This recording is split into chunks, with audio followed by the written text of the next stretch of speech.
Bom galera, hoje eu vou trazer para vocês então o New iX35.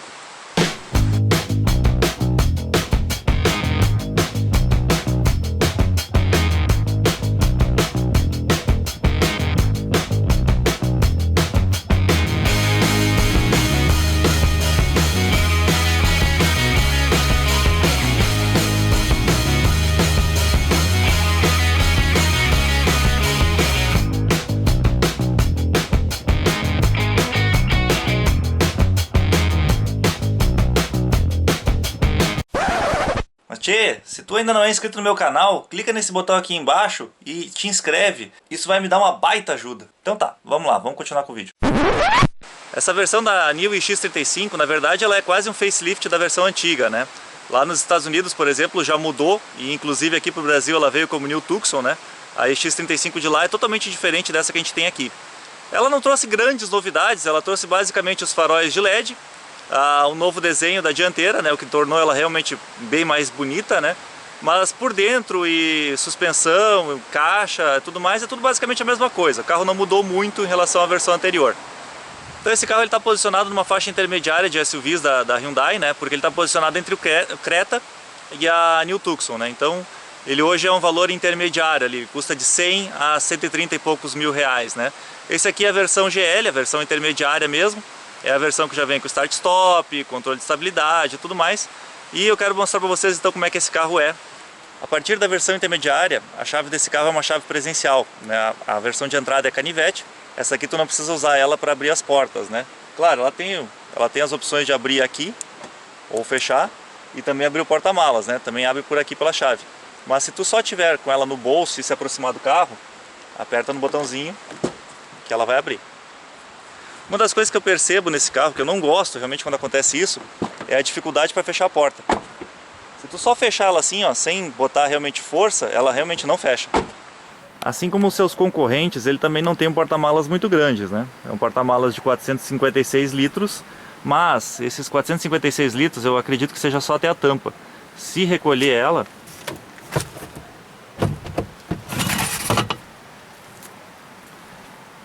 recolhendo a tampa, então ele fica com um espaço bem maior até o teto. Lógico, atrapalha a visibilidade do motorista, mas já dá para levar mais coisa.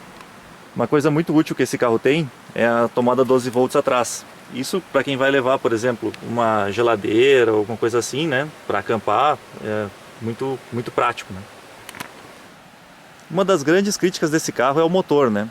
Esse motor ele já não era muito forte na versão anterior. Ele tinha 178 cavalos a álcool. E nessa versão agora ele ainda perdeu força, né? Nesse modelo novo eles tiveram que reduzir um pouco a potência e o torque, dizem que para atender aos níveis de emissões na Europa. E com isso ele ficou com 167 cavalos a álcool e 156 a gasolina. O que realmente é fraco para o peso que o carro carrega. Eles são 1.400 e poucos quilos, então assim, só essa potência aí ele sente um pouquinho de falta. Só uma curiosidade, assim, você sabe para que serve essa peça aqui? Isso daqui é o ressonador. Isso aqui é uma peça que eles inventaram. Na verdade não foi a Hyundai, né? Lógico, mas as outras montadoras também usam. Isso tinha até no Celta. E ela serve basicamente para reduzir o ruído do motor quando tu acelera. Apesar de ser um SUV compacto, né? Porque ele não é do tamanho da Tucson ou da Santa Fe, ele é um carro que tem bastante espaço atrás. Vocês podem ver aqui, olha, tem uns 4 dedos ou até mais, quase 5 dedos, né, em relação da minha cabeça ao teto. Eu tenho 1,82 m, não sou um cara muito alto, mas em relação a outros SUVs que eu testei, ou CUV, né, ele tem bem mais espaço. Pode ver que o espaço para as pernas aqui também, ele é bem grande, né? O banco está regulado para mim e tem uns 2 dedos entre minhas pernas e o banco, o que significa que realmente espaço interno para esse carro não falta. Esse carro tem algumas coisas que dá para ver que o projeto está meio cansado, né? Por exemplo, aqui atrás ele não tem cinto de 3 pontos para todos os ocupantes. O passageiro do meio, ele tem só o cinto abdominal, né, que é uma coisa antiga já e até os carros mais populares já estão vindo com. Apesar disso, ele tem um revestimento em couro bem legal, né, bem interessante. No centro é tecido, mas também é de boa qualidade. E ele tem esse encosto aqui para o braço, né, com um porta-copos para dar mais conforto para os passageiros atrás. Ele também tem essas saídas aqui do ar-condicionado para os passageiros de trás, o que também ajuda no conforto térmico, né. Ele tem apenas uma luzinha central aqui atrás, né? Ele não tem luzes individuais, mas já é o suficiente, digamos assim, né? E ele tem alto-falantes nas portas traseiras. O que, óbvio, né, num SUV ou um carro desse porte era no mínimo esperado, né? Pô, esse aqui é um dos poucos carros que eu não preciso dizer que, ao contrário de lá atrás, ele é bem espaçoso na frente, né? Isso porque eu já mostrei pra vocês, lá atrás é bem espaçoso, mas aqui na frente também não é diferente, né? Ele tem mais de uma mão aqui, mais de 5 dedos de espaço do teto. Lógico, eu tô com o banco na regulagem mais baixa, né? E ele tem relativamente bastante espaço lateral também, né, para os ombros. Essa versão aqui, como é a versão intermediária, ele já vem com o botão de start-stop do motor, né, tu não precisa usar a chave. Ele vem com essa central multimídia também, né, que na versão mais básica não tem. E o que eu achei assim que poderia ter melhorado é esse painel, né? O painel dele é realmente bonito, assim, ele tem os dois, o contagiros e o velocímetro com quase 2 projetores, né? Mas no centro dele, aquele display de LCD ele é muito simplesão, ele não é colorido, ele não tem muitas informações, não é um computador de bordo completo que nem é nos concorrentes, né? Então eu acho que nisso o carro realmente deixa um pouco a desejar. Ele tem aqui a opção de acendimento automático dos faróis, né?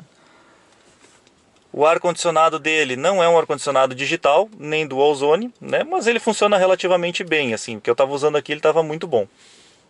Outra coisa que mostra que esse projeto já está um pouco cansado é que o acabamento dele é praticamente todo em plástico, né? Ele é um plástico duro, sem soft touch e tal. Tem umas partes de couro, que nem aqui nas portas, um acabamentinho bem legal. Mas a maioria do painel ele é de plástico, né? E bem simples, eu diria. Ele tem aqui em cima um porta-óculos bem legal. E ele tem uma outra coisa que eu acho bem interessante, que é esse extensor aqui, ó. Que normalmente, eu que sou um cara um pouquinho maior e ando com um banco mais recuado, quando eu vou usar esse parasol para bloquear o sol lateral, acaba vindo bem aqui nessa região. E ele tem esse extensorzinho aqui, ó, que ajuda bastante nos dias em que tu está viajando e aquele sol fica incomodando, né? Uma outra coisa interessante, ele tem as luzes aqui em cima com a possibilidade de tu ligar ou desligar ela.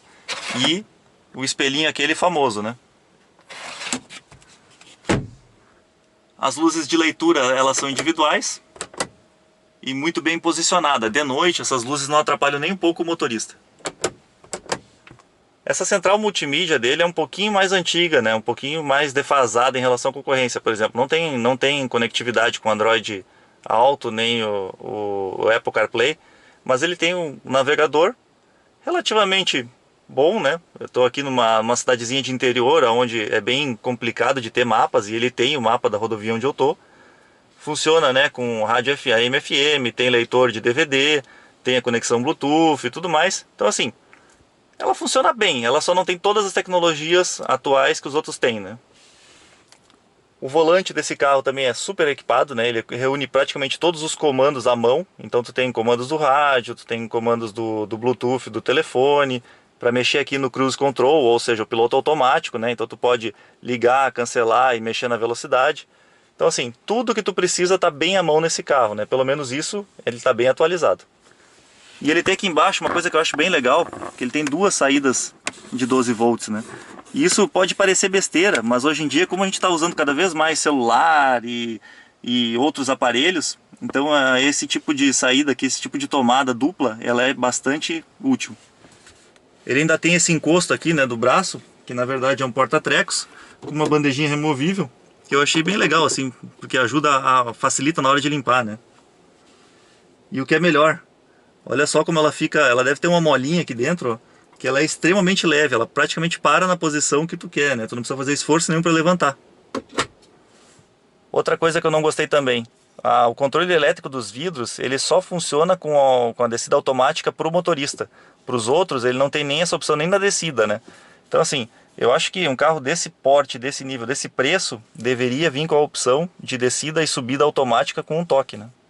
Uma outra coisa que é muito esquisita nesse carro, ele usa o freio de estacionamento lá no pé. Então assim, para soltar ou para apertar, essa versão intermediária também já vem com a câmera de ré, o que facilita bastante as manobras. Só não é uma câmera de ré que fica acompanhando, digamos assim, né? Tem algumas que vai te mostrando exatamente qual é o trajeto, acompanha aqui e tudo. Essa não faz. E ela tem uma visibilidade assim que eu diria que um tanto quanto fraca, né? Talvez a resolução dessa câmera pudesse ser um pouquinho melhor. Então tá, galera, vamos dar uma voltinha para ver como é que ele se comporta?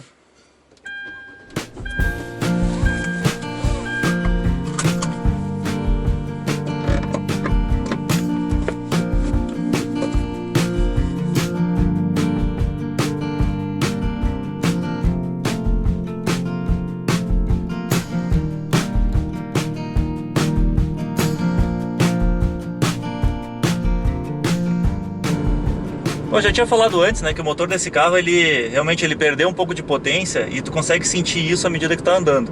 Eu tô, né, com 5 pessoas aqui dentro do carro, as pessoas estão bem confortáveis, né, não são pessoas grandes, mas enfim, estão com bastante espaço de sobra, o que significa que se for um adulto maior, vai ter espaço suficiente para 5 ocupantes. Só que assim, o motor agora tá em 1500 RPM, eu nem tô acelerando. Aí eu acelero um pouquinho para ele andar mais e ele já sobe lá para os 3000. O que mostra, né, que ele está sempre pedindo mais rotação para conseguir começar a andar.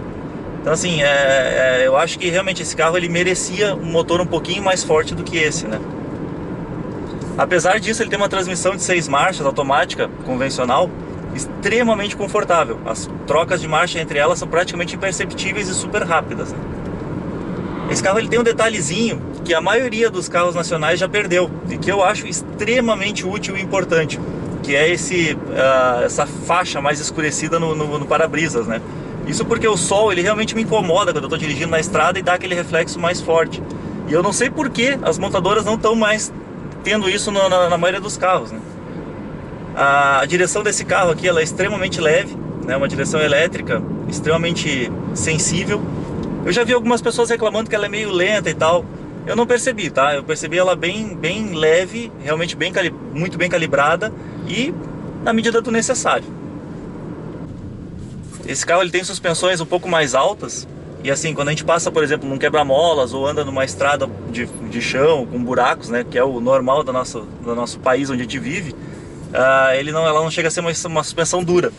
Então ela, lógico, não é um conforto de um Galaxy, né, mas ela tem um conforto relativamente bom pro tamanho do carro. A Hyundai mexeu, assim como todas as montadoras, né, para esse ano de 2017, ela fez melhorias no conjunto do carro como um todo. E segundo ela, esse carro aqui está 13% mais eficiente. O consumo de gasolina dele melhorou em até 17%, né, no uso misto.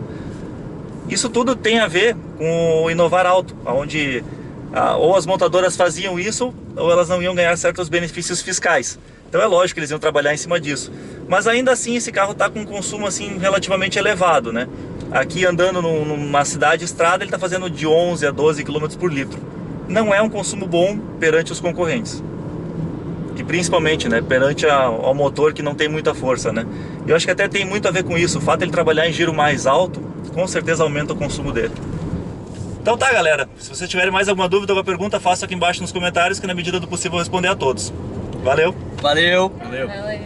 Bom, se tu aguentou até o final é porque deve ter gostado do vídeo. Então não esqueça de se inscrever no meu canal.